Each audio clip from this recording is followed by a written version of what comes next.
right, we are live on the Slice on a new show coming at you with my good friend Saša Ozmo from Sport Klub in Serbia. This is the Saša and Stephen show on the Slice. It's a tongue twister. How are you, Saša? I'm fine. Thank you. Thank you for having me. I'm really looking forward to doing this show with you. And of course, like, subscribe, and follow us on every possible media channel and social networking channel. Every single thing on the internet, you got to find the show. But yeah, thanks for being here, guys. This is, like Saša said, a new show on the Slice where we're going to be talking about, he's from Serbia, I'm from Canada, two, I would say, developing new tennis nations. And we're going to be talking about, the biggest topics, a lot of Djokovic topics, because Saša's obviously got some good insights into that, into the great man, Novak Djokovic. So on this episode, the first ever show, we're going to be talking about, was 2021 Novak Djokovic's best year? And some of you might have strong opinions on that. I know Saša might. But we're going to kind of take a look back at, I would say, the three top contenders. I think everyone who follows tennis is going to know who that is or which years that were. But why don't you start us off with probably the first year, Saša, and kind of break down maybe 2011. I hope that's what we didn't really think too much on this. I hope that's what you're thinking. To make the long story short, the answer to our question is no. This is not his greatest year. In my opinion, the best year of Novak's career is 2015. To be more precise, that stretch from the beginning in 2015 up to and including Paris 2016, that was for me the most dominant period in the history of tennis by one player. But let's talk about 2011 first, because I feel that some of the Novak fans are especially fond of this year because this was the year Novak broke through. And actually the year 2011 for Novak started in 2010. I think there were two crucial key points for him having the year he had in 2011. That was saving 2 match points in the semis of the US Open against Federer, and even more crucial, winning the Davis Cup with Serbia. I think that was a huge boost for him, and he started working with Dr. Igor Cvetojevic, who Novak credited a lot of times for helping him diagnose his intolerance to gluten. And once Djokovic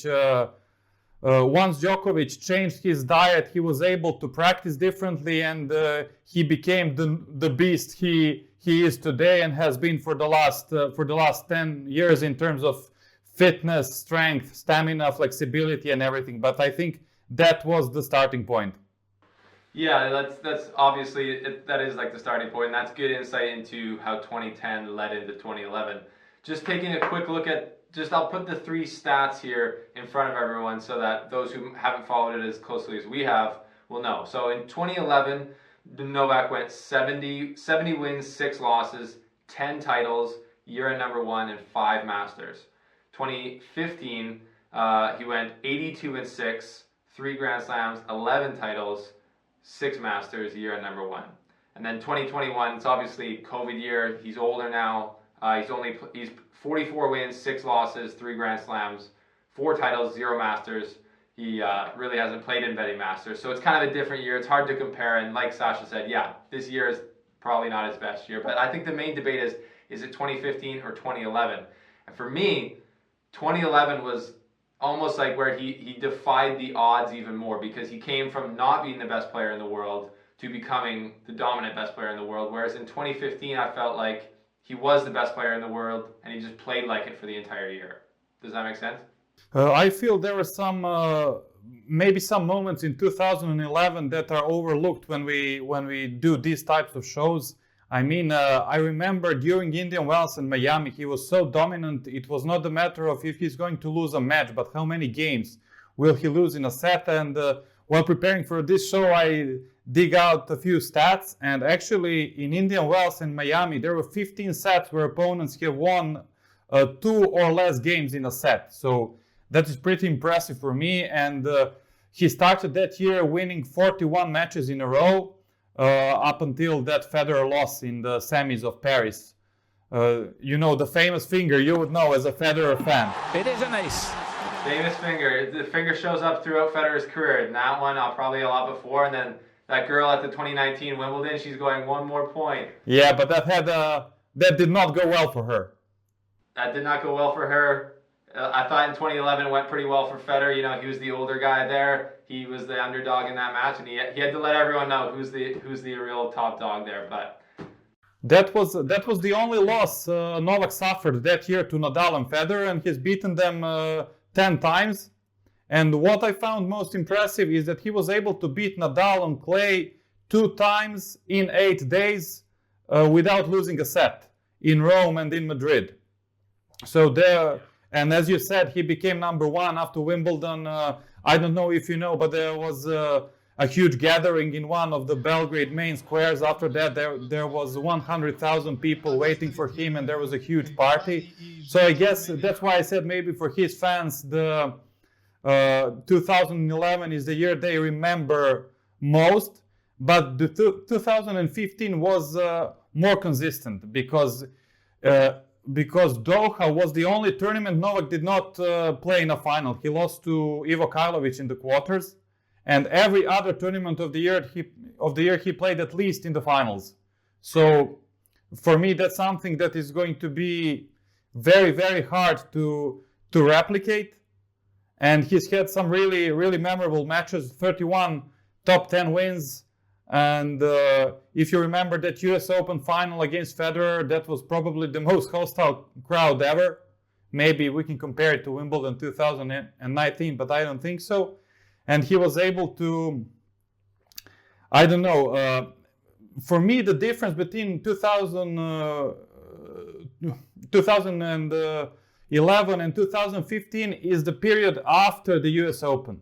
Because in 2011, Novak got himself injured and he did not have any success in that in indoors tournament or in China. Whereas in 2015 he was more experienced, and that kind of success he had did not feel like something unreal to him, if you know what I mean. It was just not business as usual, but he had that kind of experience. And I remember after winning the US Open, he went to Beijing and he's beaten Nadal in finals 2-2. Then won Shanghai pretty easily as well. Then won the ATP finals as well. So as you said, 82 wins in a year.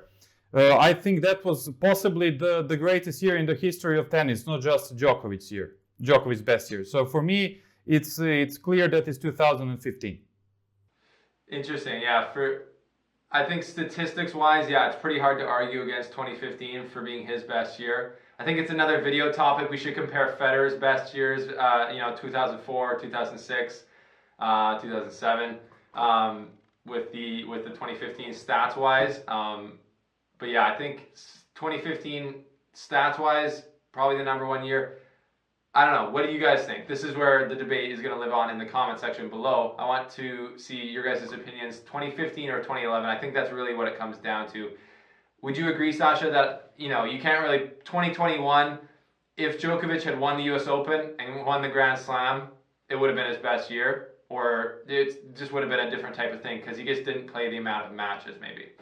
Yeah, I tend to agree with the second thing you just said. It would be a whole different type of success. It would be something out of this world. But if we look at the season as a whole, of course, he was more consistent and he played more matches. As you said in the beginning, he did not play one Masters in North America this year. So if we're looking at year by year, we can't compare it. But on the other hand, if he's won a Grand Slam, I mean, that alone gives you an edge. But he did not do that, so we cannot discuss that yet. Yeah, it's like you can't discuss things that haven't did not happen. Yeah. Yeah, exactly. I think another thing that puts 2021 maybe in a bit of a different category than 2011. It's 10-year difference, which is kind of crazy to think about. So in 2011, Djokovic was the younger guy, and Nadal and Federer were in their primes, really dominating. He had to break through that barrier of the two other GOATs, dominating.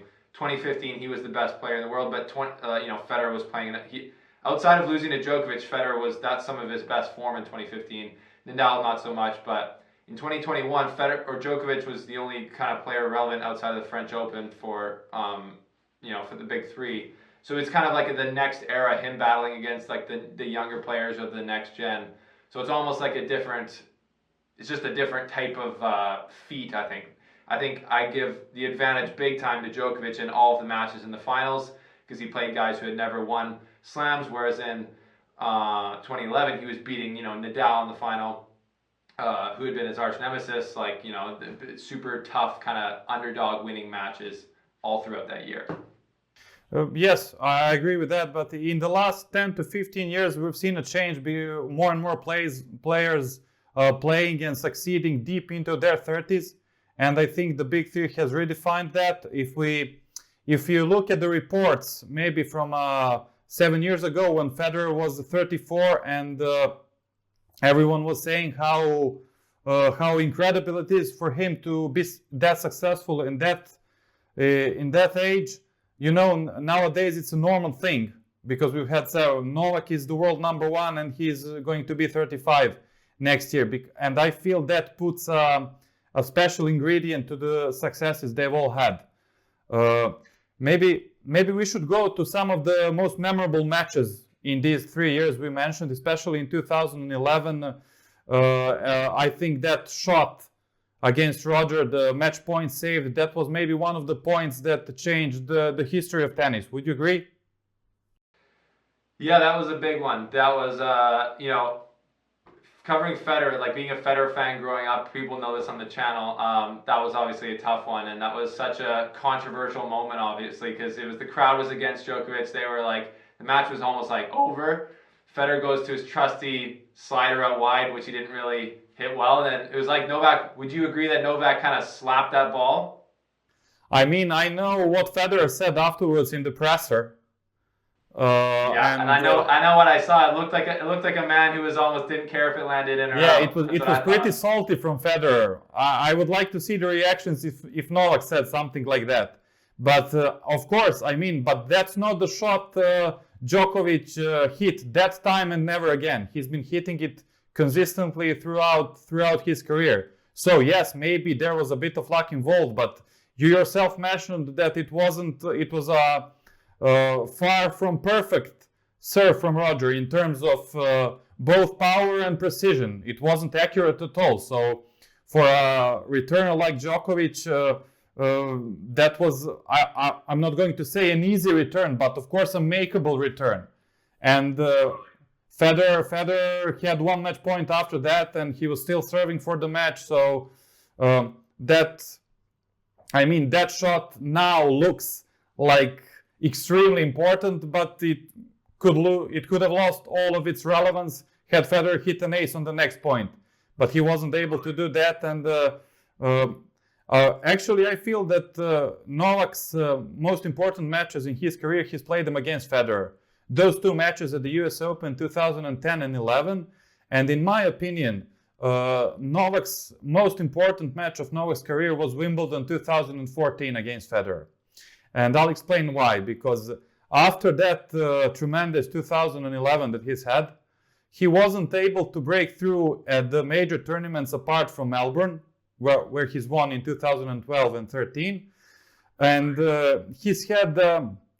and he started working with Boris Becker at the end of 2013, but it did not go well in the beginning because he lost in Australia, and everyone was starting to wonder why did he hire Becker. And I remember how much controversy was around Djokovic hiring Becker. Not many people thought that it was a great choice.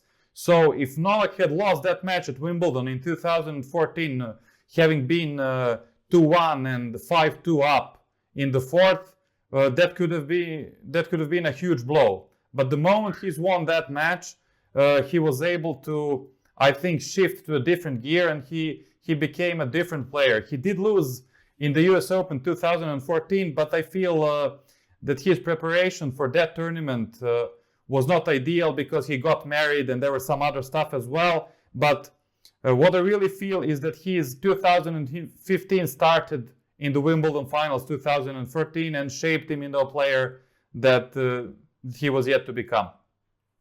Interesting, and it's interesting to hear that perspective, kind of from, obviously, you're in Serbia, you're like covering kind of the inside following of Djokovic's career path through those times, because those are some details like I never would have really known watching from the outside a bit more.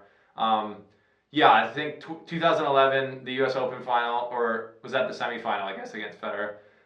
Yeah, that shot, that match, getting over the hump there, sticking it to Federer, totally was like one of his biggest matches. And the way, super big in his career story, you know, when the books get made, when the videos get made with the crowd, where he's giving it to the crowd after he wins that point, he goes like this. 10 years later, at this year's U.S. Open, right, he's losing, he's not winning this match, and the crowd, he's kind of has like a redemption moment with the crowd where they're actually like cheering him on. He's crying because he can feel their support, that he's actually, turns out he's wanted that support for so long. That's maybe why it bugged him so much, because he actually cared that the fans would get behind him. And then that was a really, I feel, 10 years later, it was an amazing kind of tie into the crowd support, maybe them getting back on good terms. I'm excited for the 2022 U.S. Open. I feel like it might be more on level ground. It just shows you that it doesn't really matter for the outcome of the match who the crowd supports. I mean, it can be relevant maybe in some portions of the match, but maybe Novak is the best example that he was able to fight through adversity many times with some of the most hostile crowds ever. And then when they finally supported him, he was, but I think there was a lot that went on into that US Open final. I think there was the pressure that was building up practically from his first round at Wimbledon, and he was able to deal with it in a way. And maybe he was a bit physically, not maybe, but certainly he was not physically at his best. And I think it was a combination of him physically being a bit exhausted, having played tough five-setter with Zverev and losing the first sets in the previous, I don't know how many rounds. And of course, the pressure that, I mean, it got to him. You could tell. I mean, especially in that third set, he was, I don't remember that I've seen Novak so lost on a tennis court when that third set began. You could tell that there was no more strength in him to make one of those turnarounds that we're used to see from him. And somehow I feel, I don't know, if Tsitsipas maybe watched the finals of the US Open, he was like, why didn't he do that against me in Paris, you know? Because I feel Medvedev himself, he was expecting that he would have to play a whole lot better to win his first Grand Slam title. But this was one of the rare occasions where Novak did not make the opponent play his absolute best to win. Yeah, and I think you're right. Tsitsipas was probably watching it. He's like, Djokovic, what are you doing? You came back and ripped my heart out in the French Open final. And then, Medvedev, I think, that is, would you consider that, because, everyone talks about choking, right? And I hate that term. They said Federer choked at the 2019 Wimbledon final. I said that's not a choke. That's called losing 2 points to Novak Djokovic. It's not hard to do. It's a very tight match. They're right there. So I think inexperienced tennis fans would go, he choked. They'd also say maybe Djokovic choked because he was playing Medvedev. He never won a slam final before. He was the obvious favorite. But with all the pressure that you talked about mounting on him, and he's 34 and a half. Like we said, it's normal for them to be good now, but it's not an advantage anymore. He's 34, Medvedev's like 25. Medvedev has the advantage physically. So I feel like there were a lot of things working against Djokovic there, but we're just so used to seeing him figure it out and win that it was mind-blowing to see him get pretty, handily beat in the biggest final of his career, probably. Yeah, exactly. I mean, for me, before the match, it was 50-50. I did not think that Novak was such a huge favorite. With all you've just said, and Medvedev was way fresher, and his road to the finals was way easier. I mean, he dealt with his draw pretty well. And I think John McEnroe once said it's not whether you're going to choke or not; it's how you react to that choke.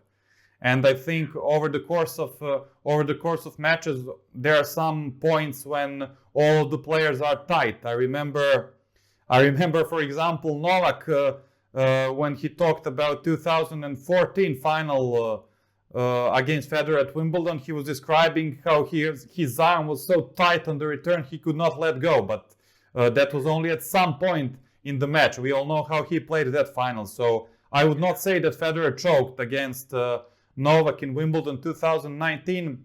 I don't know what constitutes a choke, but I think I do think that the pressure was a part of the reason that the pressure was part of the reason why Novak lost the US Open final in a way he did. Maybe if he played it better, maybe Medvedev would have raised his level as well.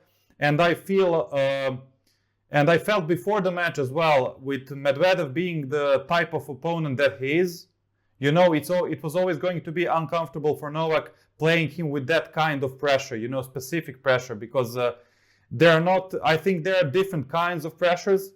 And Novak and Federer and Nadal, they've experienced most of them, but neither of them was felt what Novak probably felt before that US Open final, because that was like the holy grail of tennis.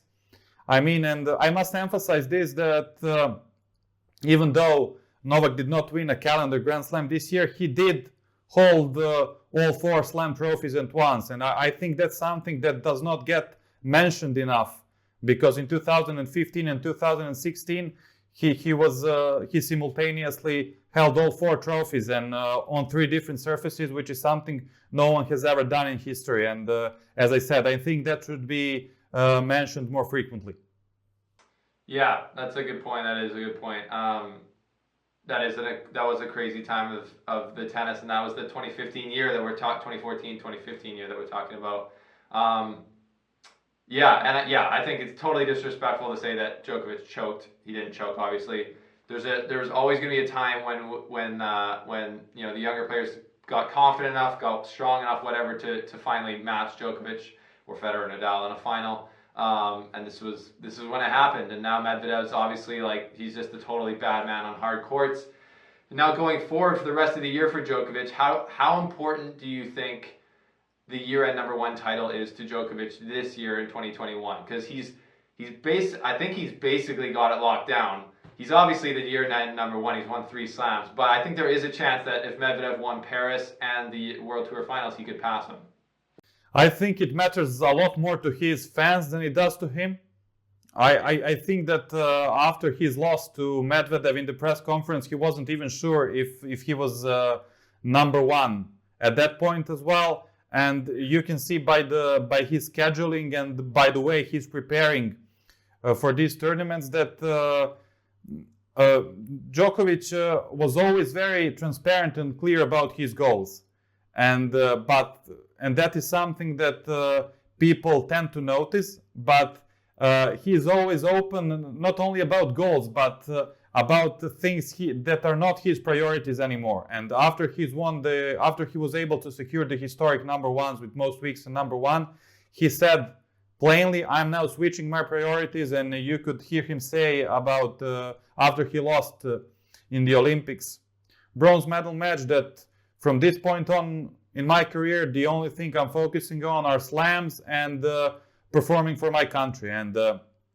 by the choice of tournaments he made up until the end of the year, you can see that that's true, because he's playing Paris, he's playing Turin, and then he's playing Davis Cup, which I don't think many expected him to do. And considering that he's still in Belgrade, that he's not in Paris, I don't expect to see the best of Novak in Paris. And I think I read something, I think that was one of our colleagues, I can't remember who, but I think it would be wise for Novak maybe to have played maybe Vienna, to go to Vienna and just, play for the sake of it. Because since his first round at Roland Garros, every match for him was a do or die, Yeah. Roland Garros, Wimbledon, Olympics, US Open. He did not have a chance to, loosen up and play freely and just, as I said, play for the sake of it. And I think maybe he will use Paris Masters as that kind of tournament to be able to maybe get a couple of matches in and to be in a good shape for Turin for the ATP finals. Yeah, I hope he can get back to his kind of just playing in his free way and without as much pressure as we saw all year 2021. That would be good to see, I know. So, anyways, let's wrap it up there, I think, for this first episode of the Saša and Stephen Show on the Slice. It's a lot of S's in there, but I had fun. Thanks for being on the show. How do you think it went?